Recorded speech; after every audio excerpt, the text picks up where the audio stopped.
Happy 100th birthday, FRE. Whoa, that's even older than you, Caleb. I'm only a few years older than you, Elena. Calm down. Like Caleb said, I'm Elena Poulin, he is Caleb Stair, and this is FRE Lunch, the official podcast of the Food and Resource Economics Department at the University of Florida. This season is all about our greatest hits. Well, FRE's greatest hits. It's part of a broad effort to showcase all the cool things FRE has done and is doing.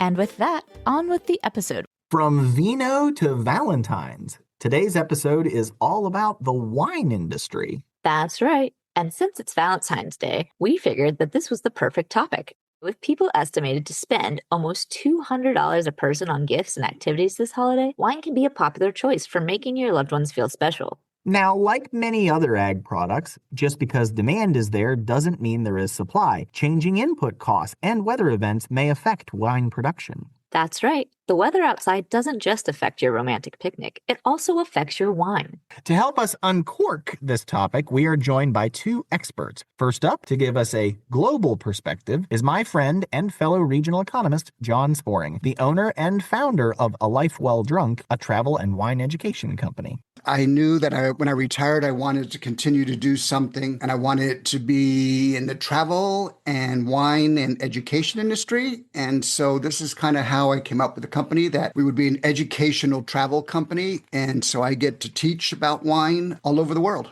It was through his company that John became involved with the American Wine Society, where he eventually ended up serving as the executive director for several years. And that was because I've worked with the American Wine Society quite a bit. They have chapters across the country. And so I do present to a lot of them. I've presented at their conferences. And one year I was actually in South Africa on a tour, and I got a phone call about 2 a.m. because they didn't realize I was out of the country. And the executive director had just resigned, and they needed an interim, somebody that would come in and run for 3 to 6 months, which dragged out much longer than that. So yes, it's because of that I got involved into the American Wine Society as an executive director. Like I said, I still go around the country presenting in their different chapters and at their national conference as well. While John became involved in the industry through his business, our second guest, UF Food and Resource Economics professor Dr. Jaclyn Kropp, first made her way into wine through a unique course offered at Cornell University. So Cornell is nestled right in the Finger Lakes region. So going to Cornell, kind of got exposed to the wine industry. And there's actually this class at Cornell that most students take at some point during their career. It's about a class of 700 students that take wines on Wednesday afternoons. Actually, when I first was there as a freshman, I thought everybody was playing the clarinet because they'd carry around these little cases with their tasting glasses in it. And later I discovered that was the glasses for the tasting class. So that really piqued my interest in wine. It's actually one of the most failed classes at Cornell because people don't take it very seriously. They just take it to taste all of the wines. But it really got me interested in the different wines that are out there. And I got exposed to, the various different wines from across the world. Jaclyn's main area of expertise is in agricultural finance and policy evaluation. So my overarching areas of expertise are agricultural finance and agricultural policy. So this area of research really combines those two by looking at the risk management and related to agricultural policy of administering this crop insurance. But more broadly, a lot of the research that I do is related to food assistance programs and kind of the impact of different food assistance programs and food access. So a lot of my work is really looking at evaluation of policies and programs. When her partner, who is also a member of the wine industry, brought the issue of smoke taint to her attention over dinner one evening, it was then that Jaclyn would realize a new avenue where her research expertise could be applied to the benefit of industry stakeholders. So starting in about 2015, there had been a lot of wildfires. And while the wildfires can impact wineries and vines by burning the vines and affecting the wineries and the storage facilities and the production facilities, what generally happens is when there's smoke in the air, the wine or the smoke goes through the waxy cuticle of the grape.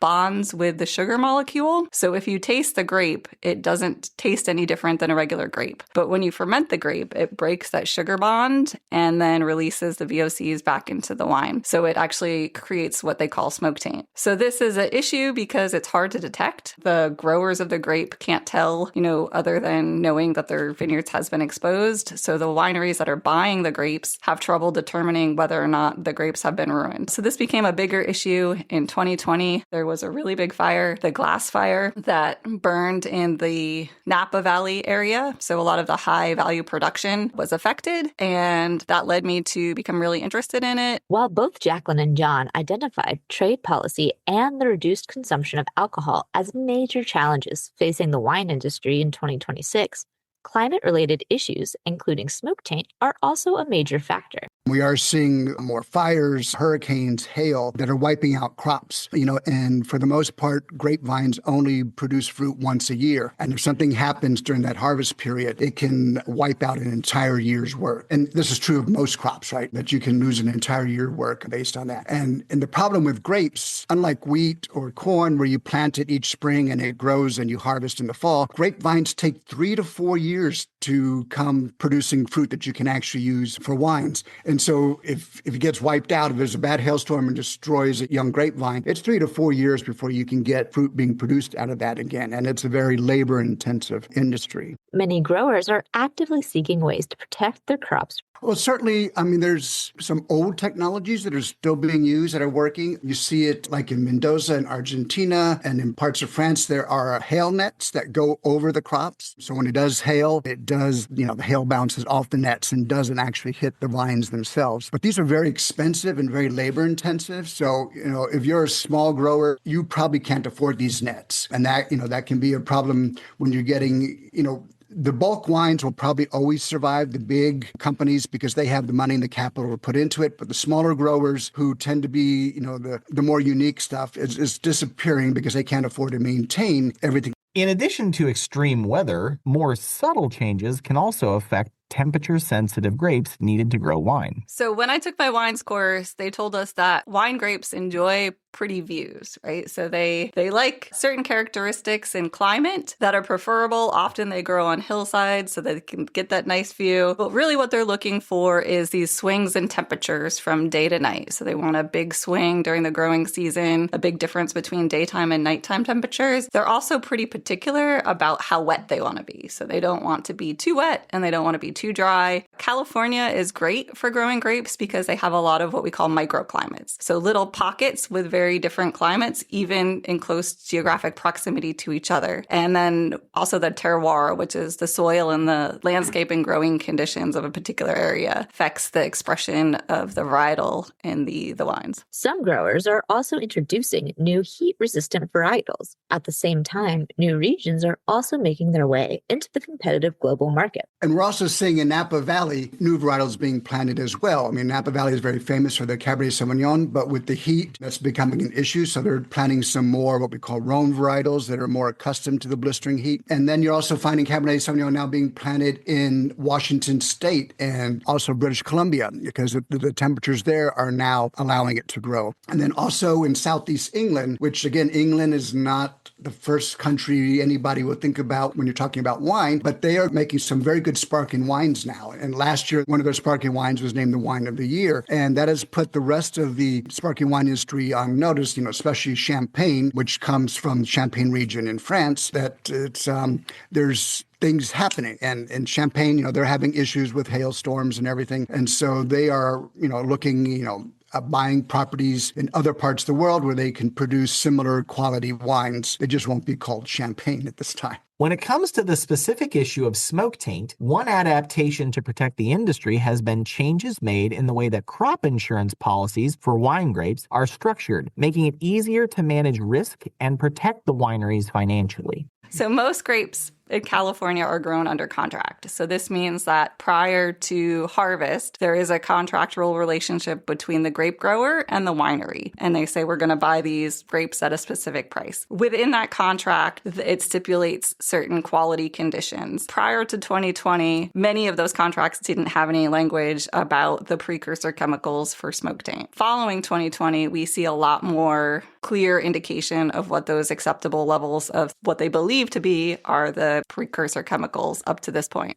With this new language, growers who sign up for the federally subsidized crop insurance program administered through the USDA Risk Management Agency can receive indemnity payments should the smoke render their grapes unusable for wine. So when growers are growing grapes, they can sign up for a contract that if there is a drought or wildfire or smoke, they can get an indemnity payment should something occur. So if that does occur, the grower has to indicate to their agent that there is this event and that they're going to be filing a claim. If there's a smoke event, they also need a rejection letter from the winery saying that the winery is not taking ownership of those grapes because of the smoke taint. They also need third-party lab results, so third-party lab results to indicate that there is the presence of these precursor chemicals.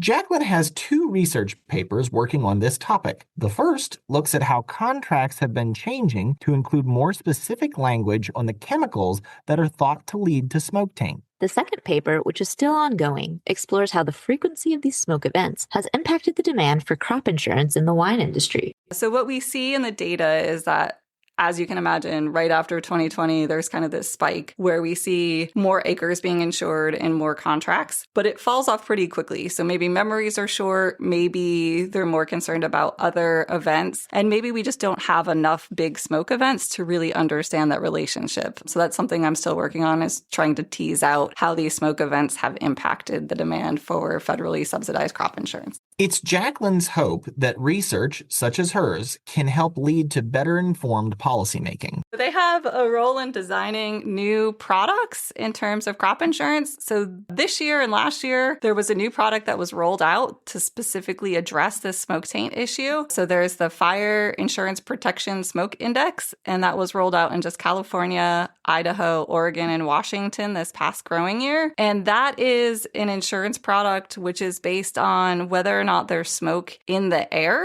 in the proximity of the winery. So it's triggered by a certain number of days that there's smoke in the air. So it forgoes that need for that laboratory test. So hopefully the farmers are getting their payments quicker. There's less need to test it in the lab. In 2020, that was a big issue because the labs were very overrun. There weren't a lot of them. One was surrounded by fire, so they couldn't actually get the tests into the lab. So economists can design these new products that are meant to meet the gap between what the farmers are getting and what they can insure in terms of their risk. Another group with a role to play, the regional scientists. So I worked in regional economics. And so I think regional economics gives you the ability to look at specific areas of the world and specific industries, and it crosses different sectors, right? So it's not just that regional scientists will be an economist. It may also be a sociologist, or maybe a lawyer, maybe a tax person. Because when you look at any regional economy, it's more than just what your main industry is there. You know, you got to look at how's the education going? How's the housing? Are we having people that have to migrate in and out of the region for work? You know, and if can they grow enough food for the region, or do they have to import food, or are they, you know, do they have water? There's all sorts of things. And so I think regional science takes all of that into account. And, you know, they just don't look at economists or sociologists. You know, they bring in soil people, water people. I mean, everything comes into regional science. And I don't think it's well appreciated for as much work as an impact as regional science can have. And, you know, it's very few schools where you go, I'm going to be a regional scientist, you know, so it's more that you become an economist or an accountant, but you focus more on regional specialities. And then, you know, you get to go to SRSA, or now I work with NARSC, which is the parent organization of SRSA. And so we try to bring all these different people together to do research and to present research and to help implement policy changes at the regional levels. So. And considering that, at least with the wine industry, there are some regions are obviously suffering under these new challenges, and then other regions are benefiting from them. And if you just take a sort of one-size-fits-all approach, you might miss some of those key differences. So it does feel like regional science does have a key role to play in any industry that is suffering from differences in regional impacts.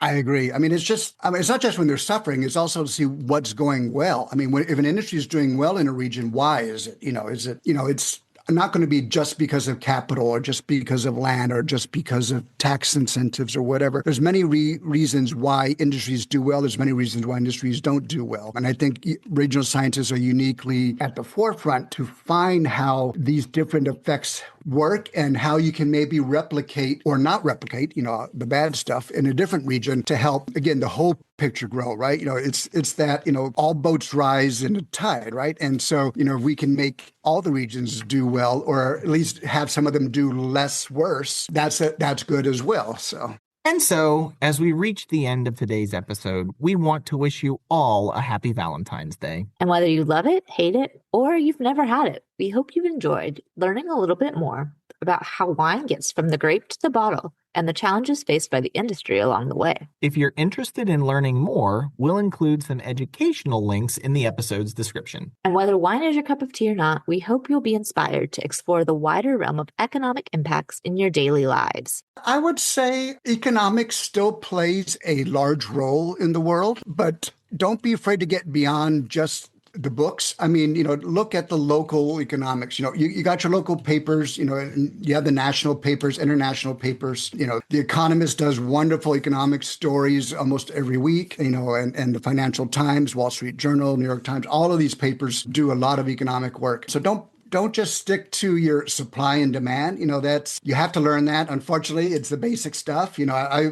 I slugged through it for many years. I taught it for many years, but that's not all there is in the world of economics. The world of economics, something that you buy today that comes from another part of the world is economics, and whether that other part of the world is another part of your state or on the other side of the planet, it's economics. And, so take a look at how all these different transactions that you're doing, from buying your morning Starbucks, those coffee beans came from probably South America. And so what effect are the tariffs having on that? What's the paper coming from? How is making those cups? Who's building the building for Starbucks? You're paying for it with your Starbucks app, which means that they had engineers in there too. So you have all sorts of things. So when you come up with something, don't be afraid to reach out across the aisle to other industries and sectors, because you can come up with some great research that way. That was a very Milton Friedman-esque of you, John. He does that whole thing with the number 2 pencil and all the countries that had to go together just to make the number 2 pencil. That's why Caleb is buying the Trenta cold brew, not because he wants it, because he's an economics professor. So. There you go. Whatever I can do to justify my spending habits. Anyway, until next time. Happy Valentine's Day. If you've made it this far, you've finished the entire episode, and we thank you for that. Tune in next time for more food for thought. Thanks again for joining us on this episode of FRE Lunch. We hope you'll come back again for seconds.